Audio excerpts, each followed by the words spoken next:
Olá, começa agora o programa Um Contra Um. Nesta bancada, eu, Guilherme Reginato, vou receber toda semana personalidades influentes do Alto Vale para debater temas relevantes e polêmicos. No programa de hoje, o tema não será somente a política, mas também saúde, dada a gravidade da situação relacionada à pandemia que estamos vivendo no Alto Vale. O Um Contra Um de hoje é de utilidade pública. Nosso convidado da vez é possivelmente a maior autoridade quando o assunto é o dia a dia do Hospital Regional Alto Vale. Eu estou falando do médico cardiologista e diretor técnico do hospital, Dr. Marcelo Gambetta. Doutor, seja bem-vindo ao programa Um Contra Um. Boa noite. Prazer tê-lo aqui na nossa bancada. Prazer é meu estar aqui buscando esclarecer aí o que porventura a população tenha de dúvida. Bom, e neste Um Contra Um em especial, o meu objetivo é sanar as dúvidas que você, morador do Alto Vale, tem e não consegue encontrar as respostas. Manteremos a dinâmica dos programas anteriores. No primeiro bloco falaremos do âmbito nacional, no bloco seguinte abordaremos o aspecto regional e, por fim, no último bloco farei algumas perguntas complementares, além, é claro, do nosso pinga-fogo, com perguntas curtas e respostas em uma palavra. Bom, doutor, para a gente começar o nosso bate-papo, antes de o coronavírus representar uma pandemia, lá em fevereiro, muitos especialistas renomados no país, como o Dr. Drauzio Varella, por exemplo, formador de opinião quando o assunto é saúde, amenizaram a gravidade do problema, dizendo ser algo semelhante a uma gripe. Qual era a sua visão em relação a esse vírus lá em fevereiro? Era a mesma deles ou o senhor já tinha consciência do que estava por vir? Olha, particularmente eu acho que ninguém tinha naquele momento consciência do tamanho que esse problema se tornaria, né? Alguns, e eu acho que eu me incluo nesse grupo, acreditávamos até que talvez a doença não chegasse em proporções importantes ao nosso país. Porque era uma doença nova, até então restrita a um país, com alguns poucos casos fora da China. Então, não vejo como uma falha desses profissionais terem acreditado que o problema era menor, porque esse problema foi se construindo no decorrer dos meses que se seguiram. Então, particularmente, eu acho que eu também tinha a impressão de que não seria tão intenso quanto vem sendo, tanto fora quanto aqui no país. No primeiro discurso que fez à nação em rede nacional, após o início da pandemia, o presidente Jair Bolsonaro ele foi bastante polêmico ao dizer que, por conta do histórico de atleta, caso contraísse a doença, ela não passaria de uma gripezinha. Qual foi a sua impressão ao assistir aquele discurso? Sempre acho perigoso a gente minimizar muito, né? Eu, desde o começo da pandemia eu venho dizendo que a gente não deve ser alarmista, mas a gente também não pode ser muito simplista, porque é um inimigo desconhecido, né? Então a gente já teve vários exemplos na história de situações onde a gente minimiza muito alguma coisa e depois colhe frutos que não são os mais adequados. Achei talvez imprudente tu falar de algo que ainda não se tinha muita informação, né? O histórico de atleta auxilia? Auxilia, né? A gente sabe que pessoas mais saudáveis estão tendo, via de regra, doença menos grave, mas não impede que alguém que tenha um bom perfil atlético, né, venha a ter um quadro grave. Então, o cuidado sempre tem que se ter, né? Quando tu minimiza, tu libera a população para ter um comportamento que talvez não seja o ideal. Já que a gente está falando do presidente da República, qual a avaliação que o senhor faz da condução do governo na gestão dessa crise de saúde?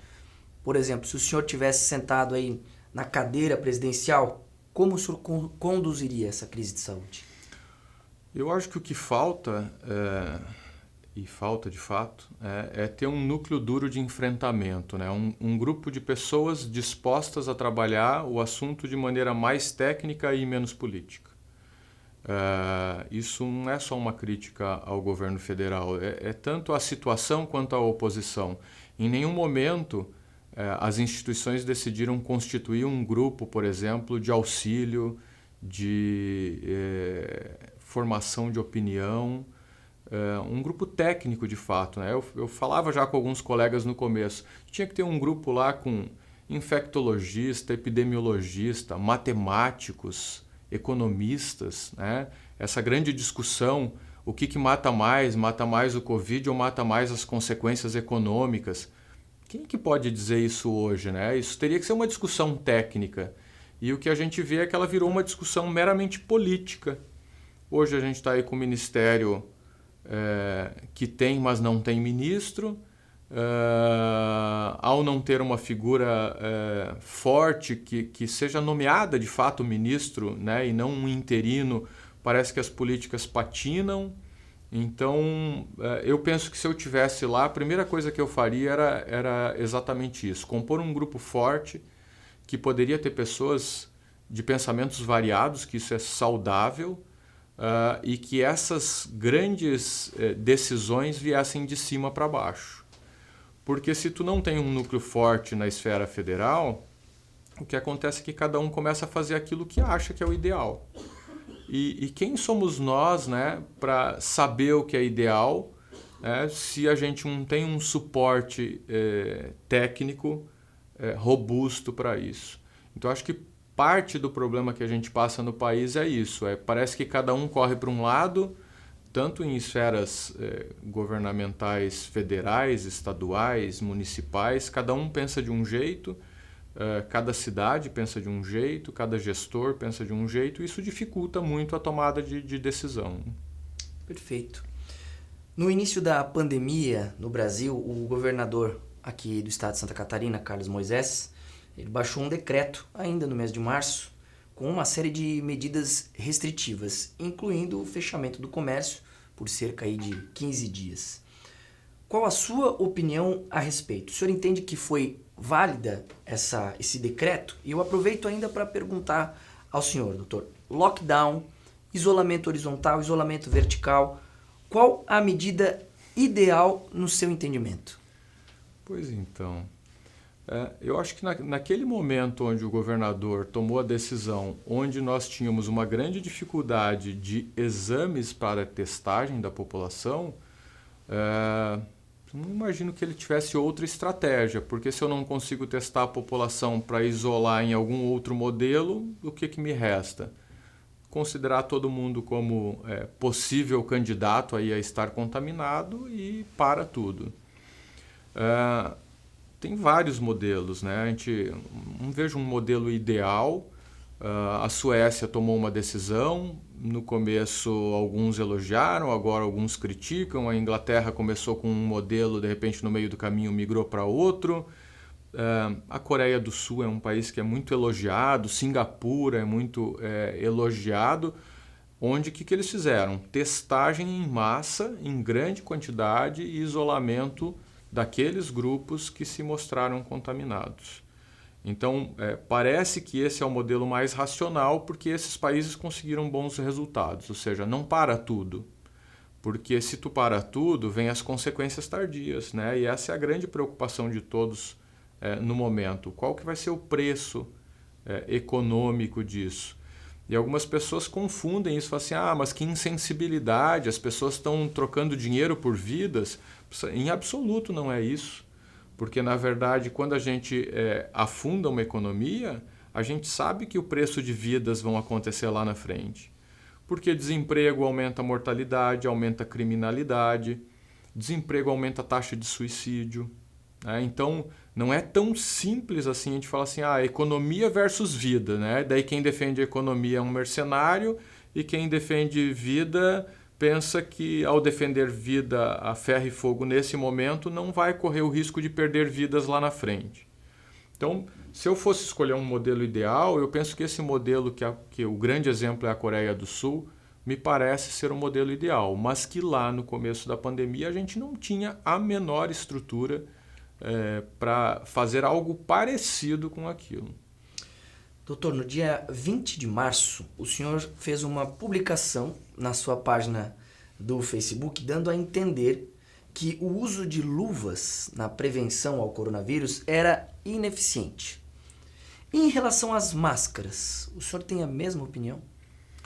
Pois então, luvas eu continuo mantendo a mesma postura, né, de dizer não serve. Né? A função da luva dentro do ambiente hospitalar é nós, profissionais da saúde, não nos contaminarmos com doenças dos pacientes e numa cirurgia, por exemplo, nós não contaminarmos a cirurgia do paciente. Mas quando a gente pensa na questão viral, eu calço uma luva. A hora que eu encosto nessa bancada, se ela estiver contaminada, a minha luva está contaminada. Acabou o efeito protetivo dela. E o que a gente percebe é que as pessoas que usam luva, elas higienizam menos as mãos. Porque tu vai lavar com água e sabão a mão com uma luva cirúrgica, por exemplo, né? Vai entrar água na luva, tua mão vai começar a ficar úmida, né? Não funciona. Álcool gel. As luvas são de látex. O látex não gosta de nada, né? O látex só se dá bem com os derivados de água, né? Então, passar álcool gel numa luva, tu cria poros, a chance dela arrebentar e de tu se contaminar é a mesma. Ou seja, a luva não serve. Qual que é a preocupação minha, particularmente com máscaras? E eu até parei de falar do assunto porque a impressão que começou a surgir é que eu era um expert de máscaras e eu não sou expert desse assunto. Mas é que se cria uma informação de que todas as máscaras são iguais. Então, se tu puser uma máscara, está resolvido. E se a gente for avaliar isso do ponto de vista técnico, científico, em absoluto isso não é uma verdade. Então, comparar uma máscara cirúrgica com uma máscara de pano simples, a diferença é gritante. Ao ponto de que a recomendação da OMS é que seja a máscara, ela pode ser doméstica, ela pode ser confeccionada em casa, mas ela tem que ter tripla camada, são 3 tecidos diferentes. Quem que faz isso no dia a dia? E a minha grande crítica às máscaras é que foi dito assim, usem máscaras. Como que se usa máscara? Porque, como eu vejo frequentemente, máscara para baixo do nariz não serve para nada. Máscara onde tu fica manipulando ela o tempo todo não serve. Por quê? Porque eu contamino a minha mão ao tocar a máscara. E me parece que gera uma falsa sensação de proteção. E ao gerar essa falsa sensação de proteção, as pessoas deixam de fazer aquilo que, ao meu ver, é o mais importante, que é distanciamento. E quando eu digo distanciamento, não necessariamente distanciamento da gente não estar aqui conversando, mas de manter uma certa distância. Que a ciência ainda não é muito unânime em relação a isso, mas algo entre 1 metro e 1,5 metro seria uma distância aparentemente segura. Então, se ao usar máscaras eu dou uma sensação da população que ela pode começar a conviver muito próxima, eu tenho a dúvida do benefício da máscara e eu vou perder o benefício de manter as pessoas com um certo distanciamento. Então, eu ainda não acredito nessas máscarazinhas simples, né, como um elemento importante na contenção da pandemia. Mas me restringi a falar pouco do assunto, né, já há muito tempo não falo dele, porque daí, por outro lado, a população talvez comece a pensar assim, então não é para usar nada. E essa informação, do ponto de vista científico, ela não existe ainda. Então, por que não se recomendou à população usar máscara cirúrgica, que talvez seja o ideal, ou a famosa N95, que é a máscara que consegue filtrar até 95% de partículas?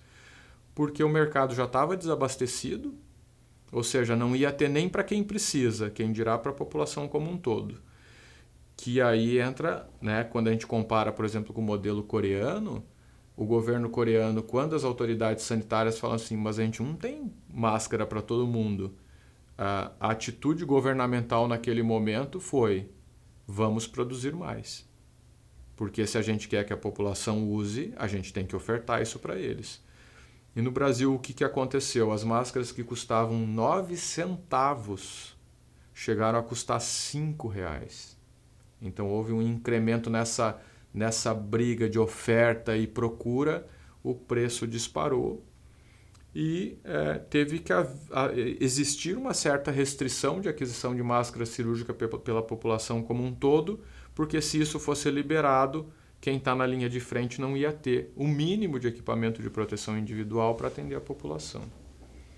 Então, eu continuo com as minhas dúvidas. Né? O uso, eu acho que existe um decreto, existe uma lei, a gente precisa cumprir, né? A gente precisa ter até um certo ponto esse entendimento da legalidade das coisas, mas a população não pode pensar de que porque está usando uma máscara simples, então agora pode estar todo mundo amontoado num restaurante, ou numa lanchonete, ou num espaço público, onde quer que seja.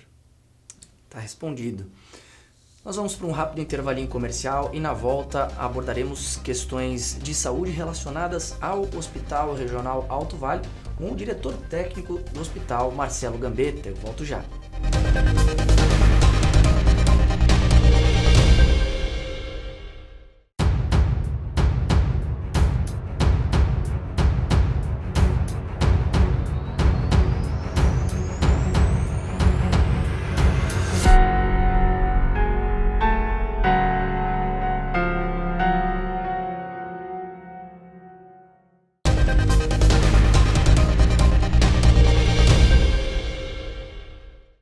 Três, dois, um.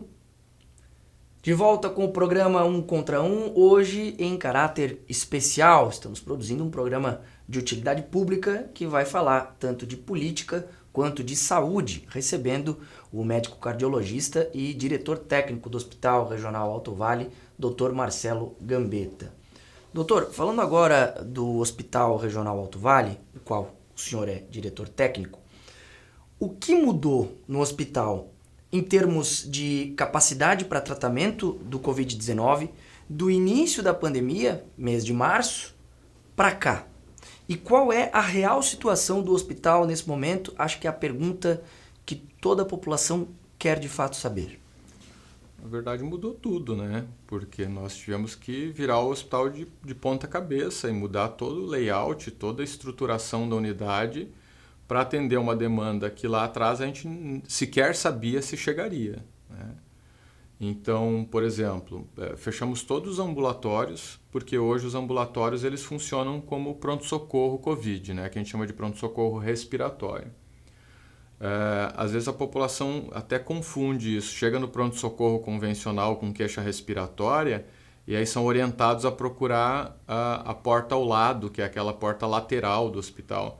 E a pessoa fala assim, fui recusado no pronto-socorro. Não é uma recusa. Na verdade, é um fluxo para que as pessoas que tenham suspeita ou confirmação de Covid não estejam misturados com pacientes que estão ali por um infarto, uma cólica renal ou qualquer outra doença. Então, essa é uma mudança de porta de entrada. Nós passamos a ter 2 portas de entrada.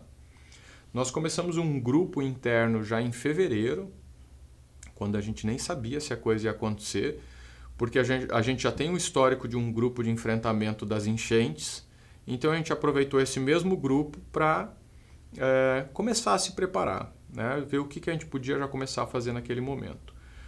Quando a doença chegou no Brasil e que a gente percebeu que em algum momento ela muito provavelmente chegaria até nós, a gente já começou a trabalhar atitudes a mais, no sentido de se dispor junto ao governo do estado para abrir leitos novos de UTI e conforme a ocupação do hospital foi reduzindo, porque logo em seguida saiu a proibição de cirurgias que no pós-operatório necessitasse de respirador, depois saiu a proibição de cirurgias eletivas, enfim, o governo estadual foi tomando medidas para esvaziar as instituições, o que foi absolutamente sensato, né? Os hospitais precisavam estar vazios para receber essa população que estava por adoecer. E aí nós isolamos o 5º andar como um todo para ser uma unidade Covid. E aí a gente veio trabalhando aí esses vários meses com um número muito pequeno de pacientes.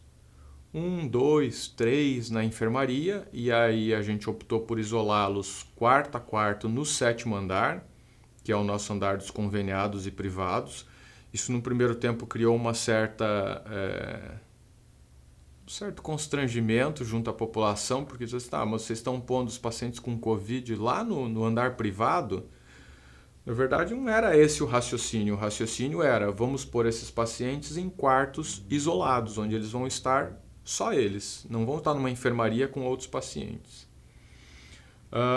E na UTI tinha lá 1, 2, chegamos a ter 4, e aí a coisa começou a crescer e chegamos a ter 6 pacientes na UTI nossa tradicional, na UTI geral. E ela passou a ser uma unidade mista, onde haviam pacientes com Covid e pacientes sem a doença.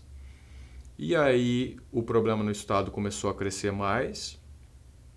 Os equipamentos que a gente tinha adquirido com aquele dinheiro que foi repassado do governo federal para o município, que o município nos passou, na ordem de 1,5 milhão, tinham sido adquiridos tão logo o dinheiro foi passado, no mesmo dia, mais precisamente, mas imagina o mundo inteiro querendo comprar equipamento, chegaram agora 2, 3 semanas atrás, e aí a gente ainda ficava na dependência de respiradores.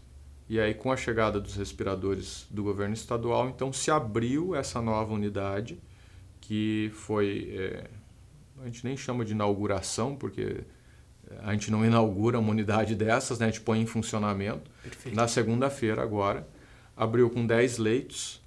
Desses 10 leitos, 3 foram imediatamente ocupados pelos pacientes que estavam na UTI geral, para que a gente pudesse liberá-la para ser uma unidade limpa, né?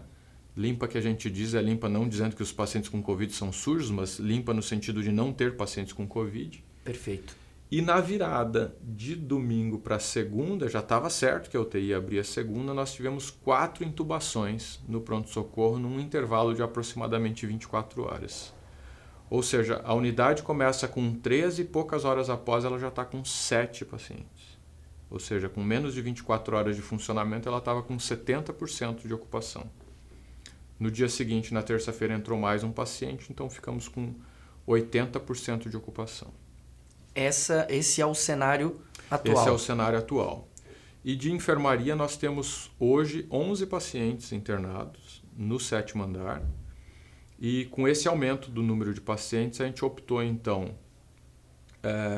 por fechar alguns serviços, e isso é essa nota que saiu recentemente, onde a gente vai reduzir o funcionamento do centro cirúrgico e do próprio 7º andar, para que a gente tenha recursos humanos para abrir a outra metade do 5º andar, que vai ser uma enfermaria COVID. Então a gente vai ter metade uma UTI e metade uma enfermaria. 5º andar são 10 leitos, então, que seria o andar para tratamento COVID. Isso. 10 leitos. 10 leitos de UTI e mais 22 leitos de enfermaria. Perfeito. A pandemia, doutor, ela foi declarada em março. E de lá para cá nós tivemos aí abril, maio, junho e julho, 4 meses completos. O senhor acha que nesse tempo todo não dava para, de repente, ter sido feito mais? Apesar de leigo no assunto, me parece que 4 meses aí seria um tempo suficiente para que tivéssemos uma condição, de repente, mais favorável no combate aí ao coronavírus. O senhor não concorda com essa afirmação? Eu até, algum tempo atrás, eu fiz uma publicação também e talvez fui mal interpretado, não sei, onde eu afirmei que o lockdown, ou distanciamento, ou enfim, qualquer termo que queira se utilizar para essa restrição de mobilidade, ele nunca teve a finalidade de reduzir mortalidade em nenhum lugar do mundo, desde que o sistema tivesse operacionalidade para atender todo mundo. Ou seja, se eu tiver vaga para atender todo mundo, fazer ou não fazer lockdown parece não ter interferência nenhuma. Por quê? Porque algumas pessoas vão pegar o coronavírus independente de ter o leito de UTI disposto imediatamente, quer seja aqui no regional, quer seja no melhor serviço do país, nos privados, no Einstein, no Sírio, a doença vai ser tão grave nesse paciente que ele não vai resistir. E aí as pessoas ficaram assustadas com isso, mas não é isso que acontece em todas as doenças. Por que um infartado morre e o outro infartado não morre? Por que uma pessoa pega pneumonia e morre e outra não morre? Sempre por incapacidade do sistema? As pessoas morrem só por incapacidade técnica, médica, hospitalar? Não, as pessoas morrem muitas vezes, e na grande maioria das vezes, porque a doença dela é tão grave que o organismo dela não cria mecanismos de recuperação. Isso mesmo com o atendimento médico? Mesmo com o atendimento médico. A impressão que eu tenho pensando no Estado é que, de fato, esses 4 meses deveriam ter sido utilizados, já que a gente teve o benefício de ser o último a ser atingido, né? Porque o Brasil foi um dos últimos países a entrar em curva ascendente. Perfeito. E dentro do Brasil, os 3 estados do Sul foram os últimos a entrarem. Tanto que a gente está tendo uma redução de casos no Norte e Nordeste, uma estabilização no Sudeste, Centro-Oeste, ainda subindo um pouquinho, mas com uma tendência à estabilização, e os estados do Sul estão em franca expansão. Parece que agora o Paraná conseguiu segurar um pouquinho, mas Santa Catarina e o Rio Grande do Sul ainda em franca expansão. A franca expansão é por incapacidade administrativa? Não, a expansão é porque a doença é viral e ela vai ser transmitida, ela vai gerar um grande número de pessoas contaminadas. O que a gente fica, talvez, repensando é o quanto que se aproveitou desse tempo para construir uma estrutura forte. Porque, por exemplo, vamos pegar o Alto Vale, Rio do Sul. A gente não teve até o momento, e a gente se desdobra em 1000 para que isso continue dessa forma, nenhum paciente que morreu de Covid por falta de atendimento. Então, esses pacientes ficaram no máximo 12, 24 horas no pronto-socorro, mas dentro de uma estrutura com respirador, com monitor, com médico à beira-leito. Ou seja, a gente não teve aquilo que aconteceu no norte da Itália, de tu ter 10 pacientes e 5 respiradores e dizer, putz, tenho 10. Quem que eu vou pôr no respirador? Eu vou pôr esse, eu não vou pôr esse. Porque ele tem 80 anos, ou porque ele tem 75, ou porque ele tem uma doença grave. Todos foram tratados. Mas quando a gente olha, por exemplo, a situação da Foz do Itajaí, né, do Rio Itajaí, está sempre no limite. Né? Ontem tinha 3 leitos de UTI disponíveis na Foz. O que é muito pouco, porque tem muita gente residindo lá. Então, será que não dava para ter feito algo melhor? Se pensou o hospital de campanha lá, e que acabou não acontecendo porque houve toda aí uma questão de provável irregularidade na contratação ali do serviço. Eu acho que ali, se tivesse saído um hospital de campanha, não estou defendendo que deva contratar a qualquer custo, não. Que tivesse sido feita uma contratação com valor justo, teria sido uma estratégia importante para o enfrentamento. Porque hoje o que a gente vê é o quê? Que a faixa litorânea é onde tem a superlotação. A gente teve esse problema no extremo oeste, região de Chapecó, mas que agora parece já estar bem resolvido. Tanto que o número de casos no extremo oeste não tem crescido absurdamente. E agora continua sendo o nosso calcanhar de Aquiles, a Foz do Itajaí, que desde o começo é a região número 1 em número de casos.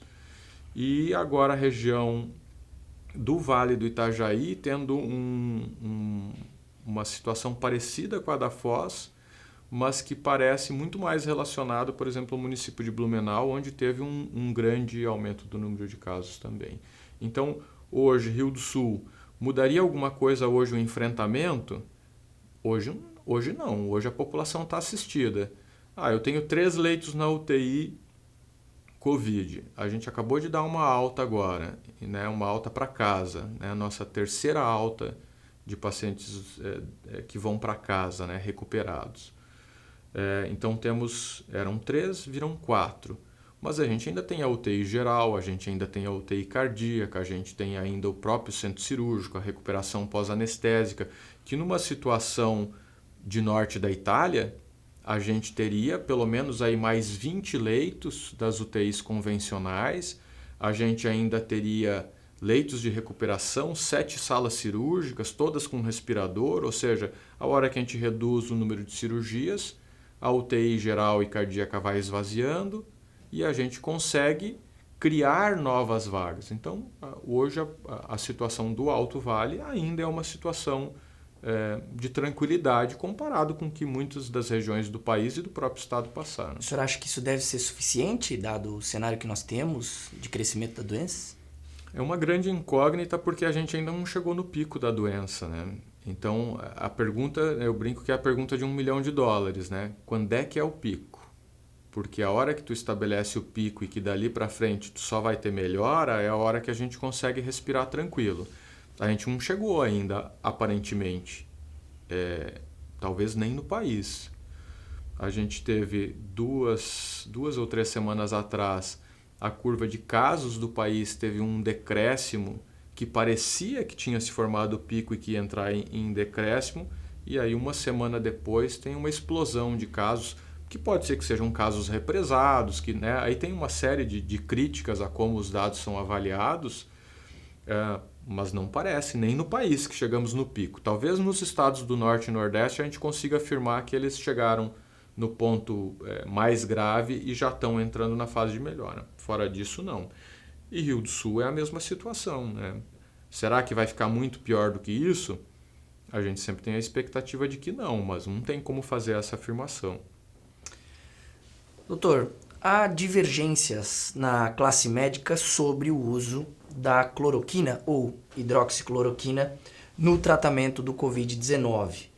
Nós sabemos que essa questão acabou, infelizmente, sendo politizada, porém eu aproveito a sua presença e o seu vasto conhecimento na área da saúde para te perguntar: o senhor é a favor ou é contra a cloroquina? O senhor tem ministrado esse medicamento nos seus pacientes? E caso o senhor venha a contrair a doença, fará uso da cloroquina?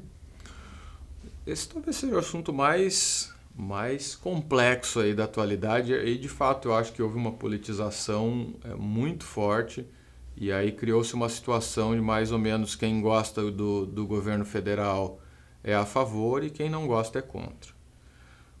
Acho que a gente tem que ser técnico nessa hora, né? Então, pensando em pacientes graves de hospital, né, que são os pacientes que eu particularmente trato na UTI, todos os grandes estudos, mesmo descontando aqueles que foram fraudados, né, que é uma das grandes críticas, aquele maior estudo de todos que acabou sendo tirado, inclusive, do Lancet, né, do periódico médico ali, nos mostram um caminho de que quando o paciente fica tão grave a ponto de ir para a UTI ou para o hospital, a medicação já não tem mais utilidade. Então, a gente não tem utilizado, por exemplo, nos pacientes que nós estamos tratando, cloroquina ou hidroxicloroquina em âmbito hospitalar. O que a gente tem usado? Corticoide, que é a dexametasona, e aí eu falo como as verdades são muito transitórias em tudo, né? Quando começou a pandemia, as grandes instituições médicas proscreveram corticoide, diziam não, corticoide não deve ser utilizado. E aí é feito o estudo de Oxford e mostra, olha, usando 6 mg de dexametasona em pacientes dependentes de oxigênio, isso é importantíssimo ressaltar, porque a população está querendo tomar em casa isso. Perfeito. Né? E na população que não depende de oxigênio não houve nenhum benefício.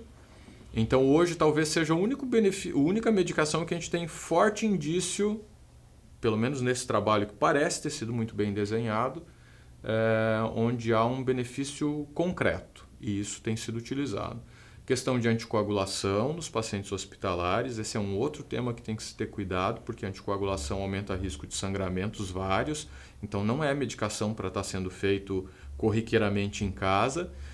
E a grande dúvida que fica em relação à hidroxicloroquina e à cloroquina é: será que aquele grupo que trate bem precocemente não reduz carga viral e reduz a chance de ter uma doença grave? Essa é a questão no momento. Os trabalhos que têm saído são divergentes. Existem grupos fortes, existe um grupo forte no Rio Grande do Sul que recomenda tacitamente, diz que tem que ser feito, né?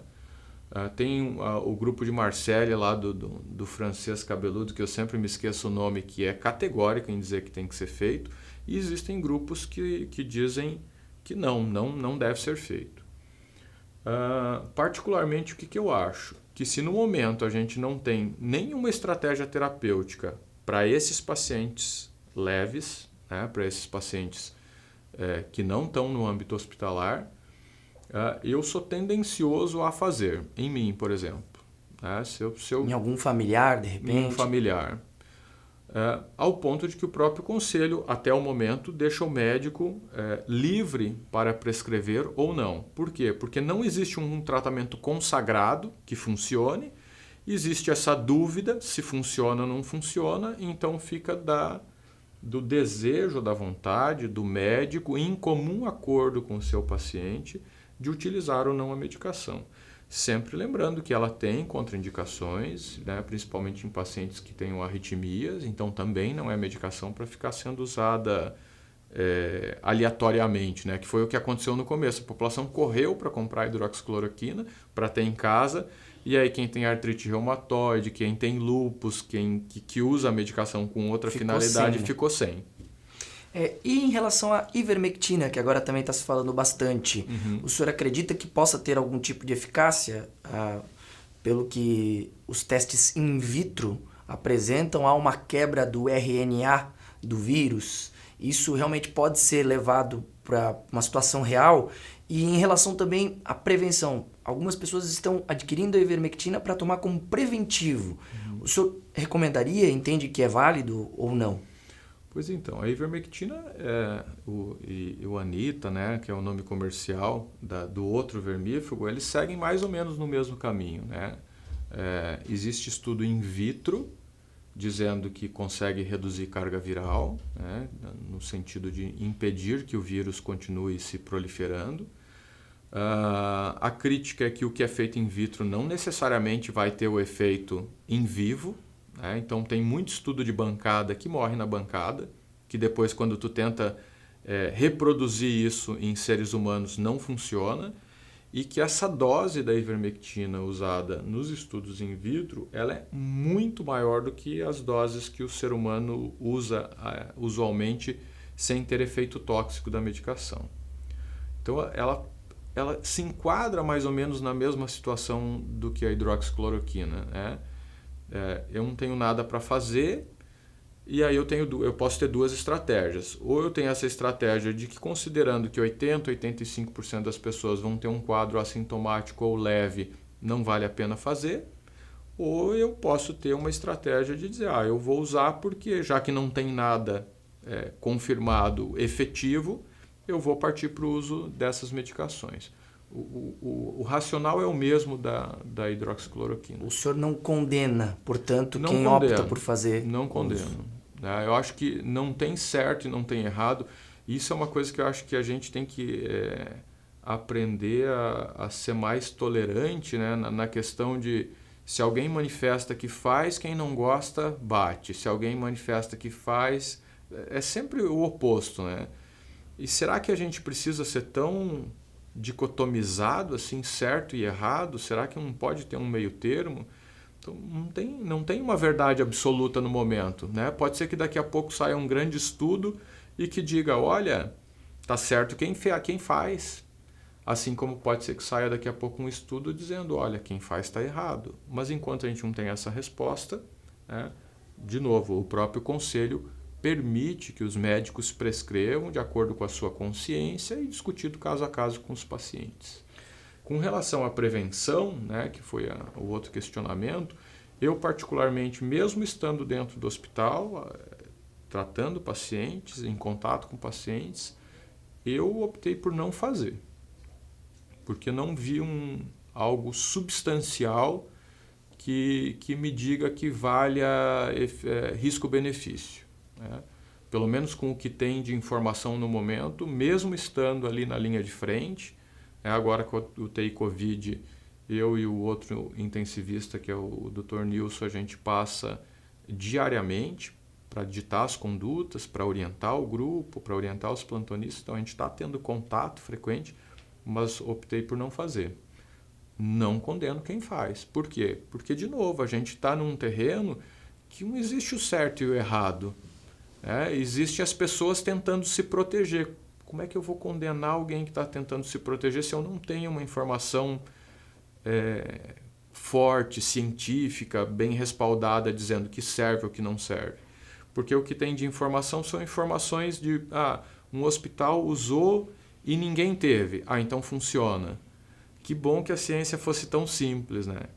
Que pelo simples fato de uma equipe ter usado, não ter tido caso, quer dizer que funciona? Eles podem ter sido sortudos naquela situação. Perfeito. Doutor, eu sei que a resposta para essa próxima pergunta ela pode parecer um tanto quanto óbvia, mas ainda assim eu preciso fazê-la. Conforme nós já conversamos aqui, o senhor nos informou que, em termos de UTI para tratamento COVID, são 10 leitos. Porém, o número de casos COVID aqui na nossa região, ele cresce a cada dia.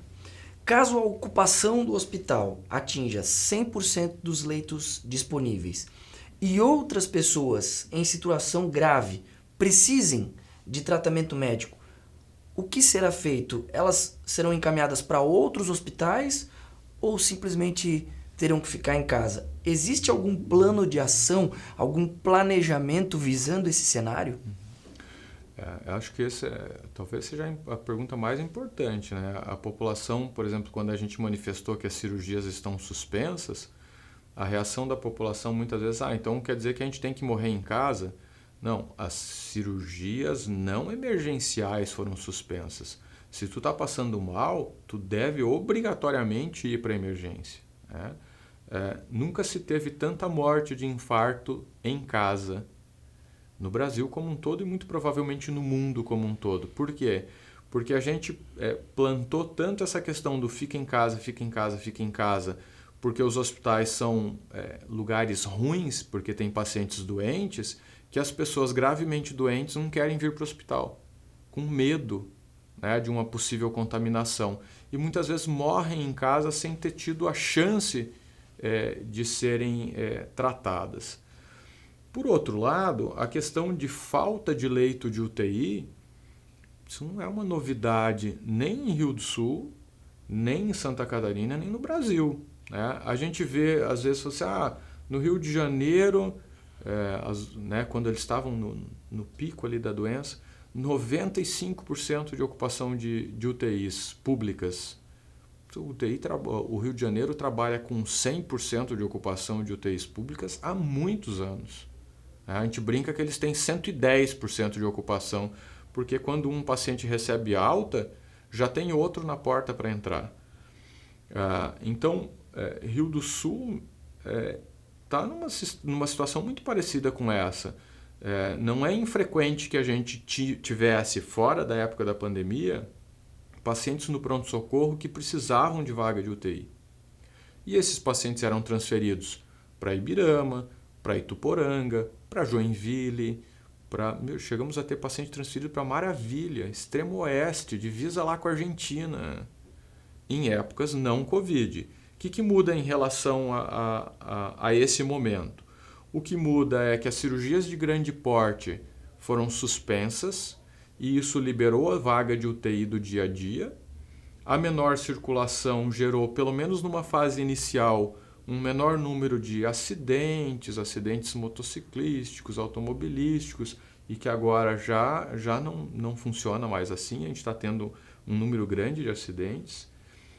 E se esse paciente estiver na nossa emergência, precisar de uma vaga e a gente não tiver, ele sim vai ser regulado pelo Estado para ir para algum outro local, que pode ser uma cidade próxima ou pode ser uma cidade distante, porque o importante é dar a estrutura para esse paciente. E se o sistema inteiro estiver colapsado, né, que o Estado esteja em colapso, como um todo, a gente tem que lembrar que a gente tem estruturas que hoje elas não são utilizadas, mas que elas podem ser utilizadas. Que né, eu sempre falo da Itália porque talvez o exemplo mais dramático que a gente tenha presenciado foi a questão do norte da Itália.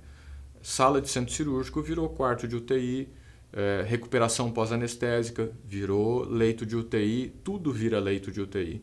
Então a gente pensaria que a gente tem 10 leitos na UTI Covid, 10 na geral, 10 na cardíaca, 7 salas cirúrgicas, praticamente 10 leitos de recuperação pós-anestésica, 2 leitos na emergência, mais 2 leitos na sala de atendimento da emergência, mais 3 leitos no pronto-socorro Covid. Quando a gente soma todos esses leitos numa situação, digamos, de uma explosão absurda, a gente está falando de uma capacidade de ampliação enorme.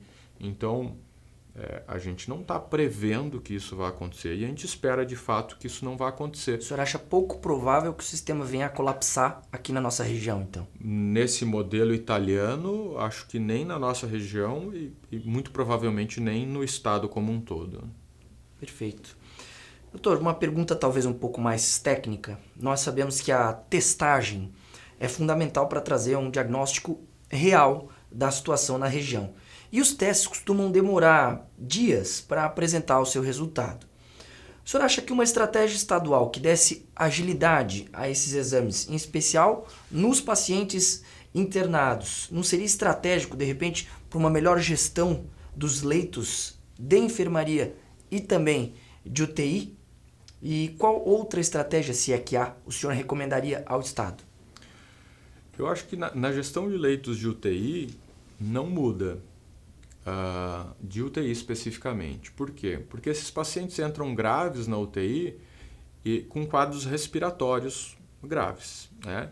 Se não for Covid, é alguma outra doença. Ele já teria que ser tratado de qualquer ele forma. Vai ter que estar tendo uma estrutura. Então, não é Covid, pode ser H1N1, pode ser qualquer outro tipo de influenza, pode ser qualquer outro tipo de vírus respiratório. Então, do ponto de vista de estrutura de UTI, o que muda em saber se é Covid ou não é, de repente, tu alocar ele num lugar mais seguro, vamos dizer assim, porque se ele já sabe que tem Covid, não tem problema estar num outro ambiente com pacientes com coronavírus. Mas se ele não tem e eu colocar ele num ambiente, ele pode adquirir a doença dentro do ambiente hospitalar. Então, aí, do ponto de vista operacional, muda muito pouco, talvez um pouco mais de segurança. Eu acho que a testagem mais célere, mais rápida, talvez reflita muito mais na comunidade do que propriamente dentro do ambiente hospitalar. Perfeito. Porque hoje o que acontece? Eu trabalho em algum lugar, num supermercado, e eu começo a ter nariz escorrendo e tive lá uma sensação de febre. Eu sou suspeito.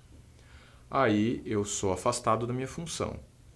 Se eu colher o exame e vier negativo, se for a PCR, eu estou autorizado a voltar à minha função. Se eu não colher ou se o meu exame demorar, eu tenho que ficar restrito. Eu e o meu núcleo familiar. Aí eu sou casado, eu tenho, vamos dizer, uma família, minha filha tem 11 anos, a outra tem 6 meses, então elas não trabalham. Vamos dizer uma família onde tenha marido, esposa e 3 filhos que trabalham fora, 3 filhos maiores já, 18, 20, 25 anos. Se um deles pega, eu travo todos, até sair o resultado. Saiu positivo, mantém todo mundo em isolamento 14 dias. E é possível acelerar essa... É estrutura, né?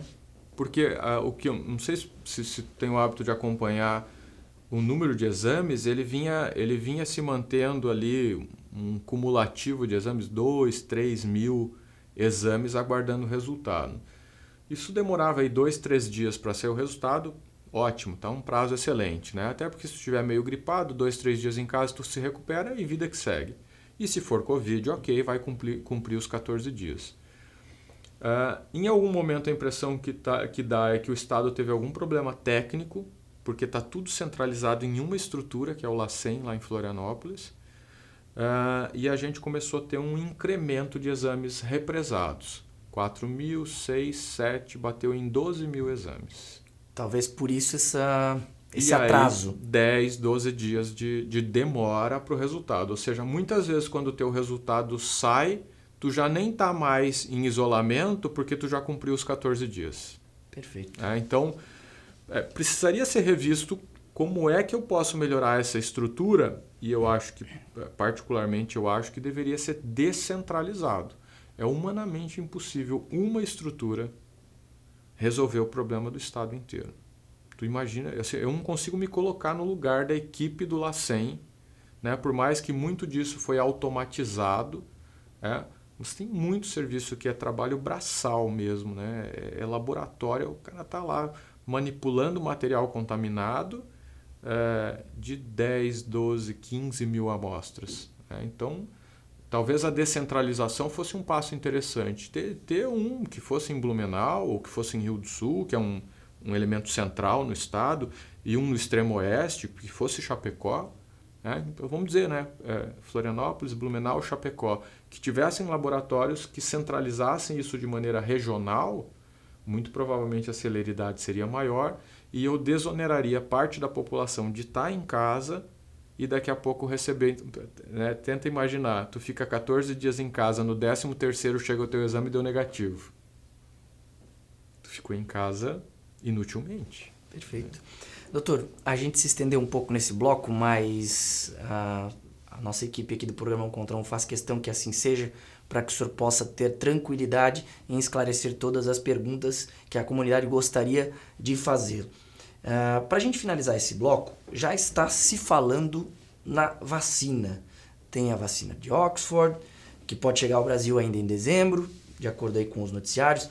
Tem a vacina da China, agora se fala também na vacina da Johnson & Johnson.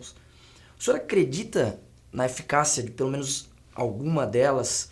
Elas realmente podem chegar ao Brasil esse ano? O senhor acha que é possível? E qual a sua opinião sobre esse tema? Eu espero que elas cheguem, né? Eu acho que eu sempre fui um grande defensor das vacinas, né? Eu acho que as vacinas mudaram a história da humanidade. Se a gente for ver vacina da gripe, sarampo, né? Todas as doenças que são possíveis de vacina tiveram um curso diferente, até que surge aí um movimento chamado antivacinal, que para mim deveria ser criminalizado. Eu não consigo ver algo que seja sensato nisso. E a gente começa a ter o quê? Reaparecimento do sarampo, né? O sarampo estava erradicado do Brasil. A gente teve essa questão da Venezuela com muita migração de venezuelanos, né? Isso de longe não é uma crítica à vinda dos vizinhos, né? Dos venezuelanos, mas como a situação lá estava muito ruim do ponto de vista econômico, não havia cobertura vacinal, começa a haver um movimento migratório e por ali entrou. O país já não levava, a população não levava muito já a sério a questão da vacinação, o caldeirão perfeito para a doença ressurgir, e já tivemos inúmeros casos no país com mortes, inclusive no país por sarampo, que era uma doença que estava erradicada. Então, a gente sempre tem a expectativa de que a vacina funcione. Ela vai funcionar? Esse é o tempo que vai dizer. A gente, de fato, né, acho que todos da área de saúde, né, tem essa expectativa de que ela funcione, porque seria, entre aspas, libertador, né? Tu saber que ao fazer a vacina, tu está protegido para voltar a levar uma vida normal ou muito próxima do normal. O que fica sempre, talvez, uma pulguinha atrás da orelha é a rapidez de desenvolvimento da vacina. Porque a gente vê que, de um modo geral, demora mais tempo para se produzir uma vacina. Mas a justificativa que tem é que já se vinha trabalhando a questão dos coronavírus por conta das outras doenças causadas por coronavírus que já existiram, principalmente a SARS e a MERS, que tiveram aí 10 anos atrás, e que ficaram mais restritos, né, à Ásia. E que parte dessa tecnologia foi aproveitada para se produzir esse novo modelo de vacina. Mas, sem sombra de dúvida, a gente torce para que ela chegue. Acha que é possível chegar ainda em dezembro? Pelo que eu venho acompanhando de notícia de mídia, né, parece que sim, que as coisas estão andando rápido, né, e que as empresas têm manifestado cada vez mais a possibilidade de parcerias com empresas locais. Então, por exemplo, essa de Oxford, se eu não me engano, tem uma parceria com a Fiocruz para transferência de tecnologia e produção dentro do próprio país. E tem uma chinesa que, se eu não me engano, tem uma parceria com o Instituto Butantan, que também seria mais ou menos no mesmo modelo, né, de financia a pesquisa que está gerando a vacina, a transferência de tecnologia com possibilidade de produção nacional posteriormente. Perfeito. A gente vai para um rápido intervalinho comercial. Voltamos já já com o diretor técnico do Hospital Regional Alto Vale, Dr. Marcelo Gambetta. Não saia daí.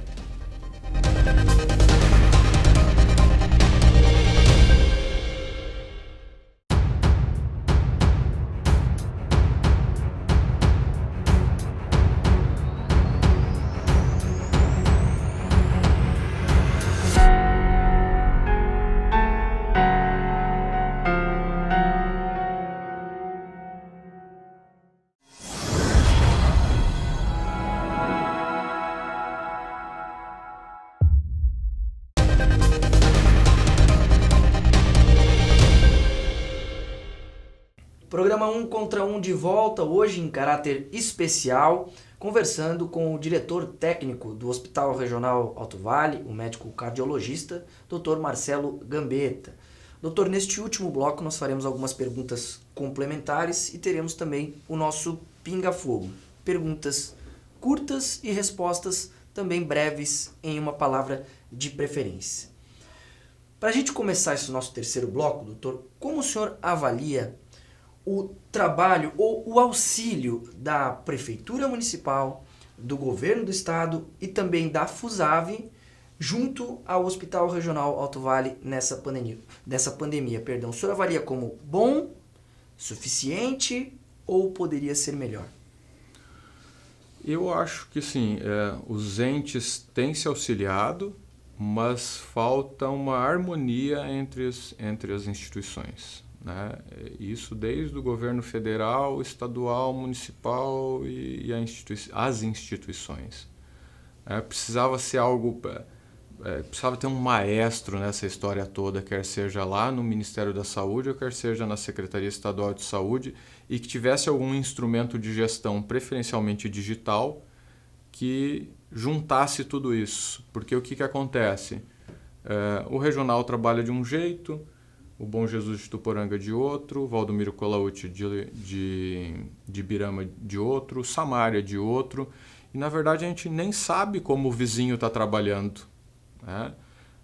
A UPA com o regional. Então, algumas coisas a gente conseguiu, sim, alinhavar de uma maneira interessante.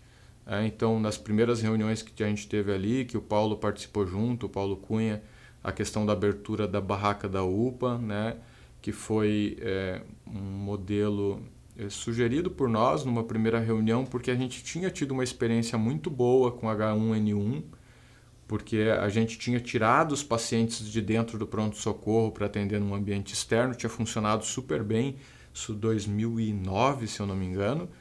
E aí a gente provocou, no bom sentido, o Paulo, e disse assim: Paulo, se a gente repetir esse modelo. E o Paulo comprou quase que de imediato a ideia, e fizeram, e funciona, e auxilia, né? Mas se a gente trabalhasse de forma mais integrada, com certeza seria mais leve o serviço, né? Porque eu te confesso que tem sido pesado trabalhar em saúde nos últimos 3, 4 meses. Assim, tem sido árduo o trabalho, né?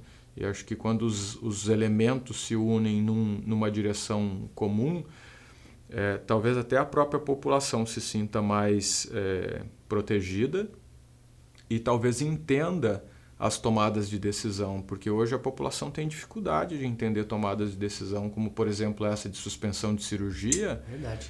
A gente leva sarrafada de tudo que é lado, né? E tipo, as pessoas não param para entender que isso é para estar com o ambiente preparado para, se a gente estiver passando no pico daqui 1, 2, 3 semanas, 1, 2, 3 semanas, que a estrutura esteja apta para receber talvez essa própria pessoa que hoje está sendo, entre aspas, agressiva numa colocação.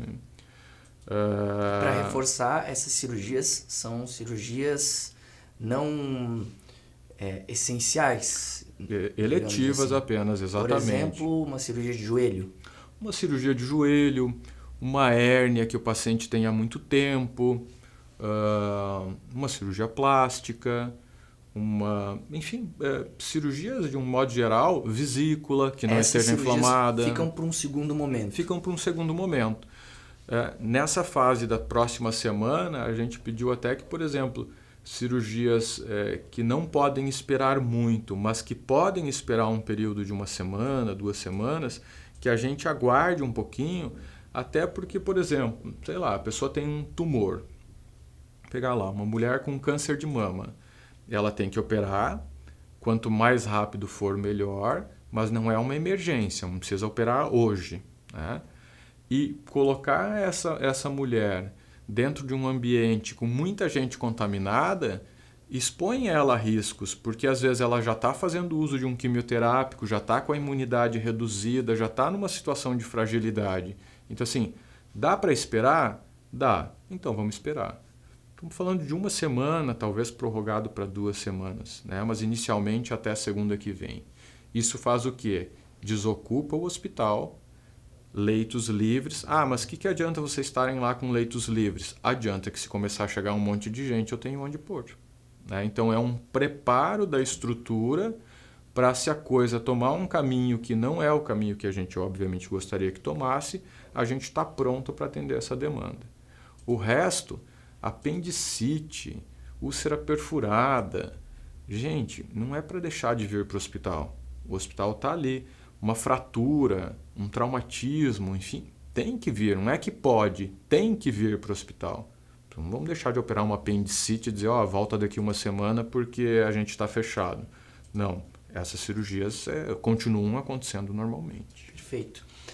Doutor, a gente percebe que a comunidade, como um todo, a população do Brasil, está, digamos, amedrontada, assustada ainda. Agora, talvez até mais, com o aumento de casos, em especial na nossa região. Há motivos para esse comportamento? O senhor acha que essa preocupação é exagerada? Ela é coerente? Né? Ou o senhor acha que talvez até ela deveria ser ainda maior? Olha, eu acho que o medo é pelo desconhecido. É uma doença nova. Sendo nova, tudo que é novo de um certo modo, num primeiro tempo, pode gerar uma certa angústia, né, em relação àquilo. O problema é que a gente percebe que o medo tem paralisado muita gente. Né? O medo já tomou um caminho do pânico. Porque estão morrendo pessoas, enfim. Eu jamais vou desmerecer aí a gravidade da morte de todas essas pessoas. Mas, assim, estatisticamente falando, né? No mundo morrem por ano 1 milhão de pessoas de tuberculose. Doença que tem tratamento, medicação efetiva, que a gente sabe já, medicações que são usadas há anos, e que tem vacina que reduz os casos graves. Então, a vacina lá do braço que faz a cicatriz, a BCG, ela não impede que a gente pegue tuberculose, mas de um modo geral ela impede que a gente pegue as formas mais graves de tuberculose. E a gente tem 1 milhão de mortes por ano de tuberculose. Mas as pessoas elas não estão paralisadas pela tuberculose. As pessoas não estão em pânico pela tuberculose. Por que eu acho que aconteceu isso, né? Esse pânico? Porque a doença bateu em todas as portas. Então, é difícil dizer isso, mas é a grande verdade. Por que ninguém está nem aí para a tuberculose? Entre aspas, obviamente tem muita gente preocupada. Porque morre desse 1 milhão de pessoas, muito provavelmente mais da metade morre no sul da África, populações absolutamente desassistidas e pobres. E a doença nova, Covid, ela bateu na porta de todo mundo. Bateu da pessoa que estava viajando na Europa e que foi talvez os primeiros que pegaram e que se viram sempre numa situação de segurança, com hospitais de ponta cheio de vagas, e de repente o Einstein está travado de vaga no começo da pandemia. O Sírio está travado de vaga. Como, cara? Eu tenho condições de ter um atendimento, mas eu não tenho onde me atender.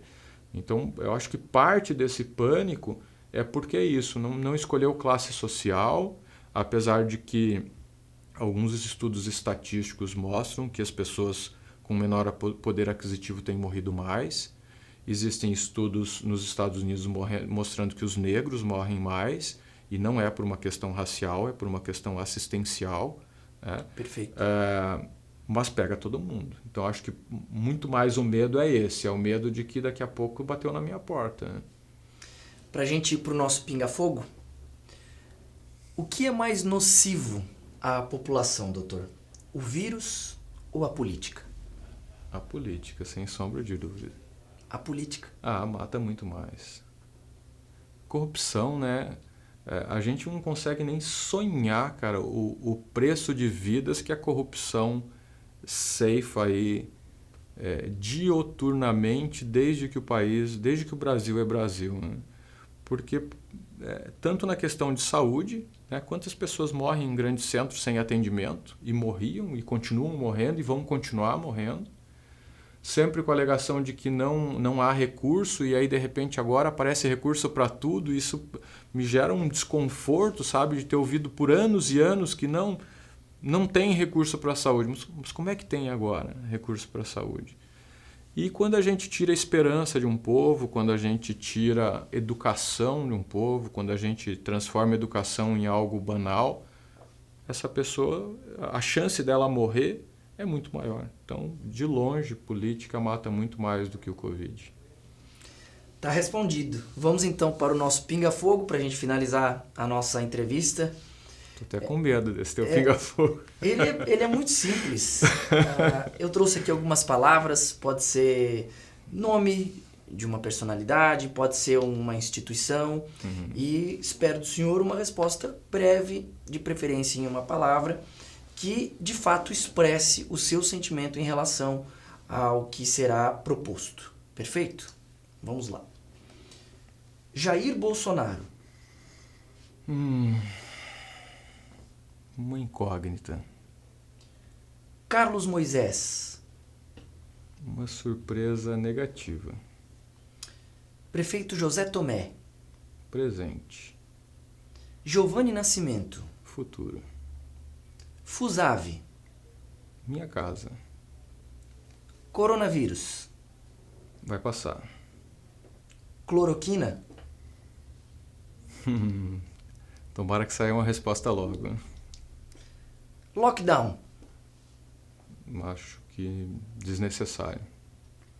Sistema de saúde no Brasil. Lindo, perfeito na estrutura, mas com recursos limitados. Enfrentamento à pandemia no Brasil. Não profissionalizado. Economia. Vamos sofrer. Política. Tô fora. Hospital Regional Alto Vale.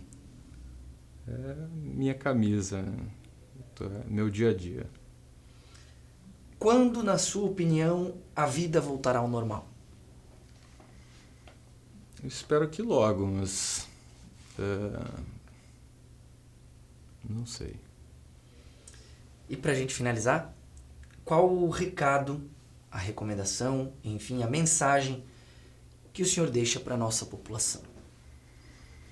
Bom, acho que o resumo de tudo isso é que talvez a gente tenha que aprender muito com essa situação, ter o hábito de fazer coisas que a gente não deveria deixar de ter feito, né? Talvez até no enfrentamento da doença, como lavar as mãos, né?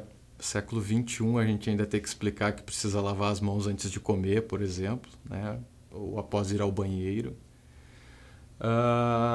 E talvez seja a hora da gente refletir nossos relacionamentos, né? A importância da família, de um abraço. Eu digo que eu estou carente de contato, né? Porque, por exemplo, as aulas da Unidade, lá, eu sou professor lá do curso de medicina, né? Virtuais. Eu falo assim, gente, eu tô com abstinência de contato com pessoas, né? Porque a gente se restringe praticamente ao pequeno núcleo familiar, né? E acho que valorizar o que é tão importante na vida da gente, que sem sombra de dúvida são os relacionamentos, né? Eu acho que pós-pandemia, eu espero que isso não volte a ser tudo o que era antes da pandemia, que a gente consiga valorizar mais os momentos, que a gente consiga valorizar as pessoas, e não deixar para amanhã o que pode ser feito ou dito hoje. Tá certo, doutor. Eu gostaria de agradecer imensamente a sua participação aqui no programa 1 contra 1. Penso que conseguimos levar informação de altíssima qualidade para a nossa comunidade através dessa entrevista. E antes de me despedir do senhor, gostaria também de, em meu nome, em nome de toda a equipe da Vale Europeu TV, parabenizá-lo e, em seu nome, estender essa parabenização a todos os médicos, a todas as pessoas, não apenas médicos, mas enfermeiros, todas as pessoas que trabalham na área da saúde e estão envolvidas, estão engajadas nessa causa, que estão na linha de frente, né?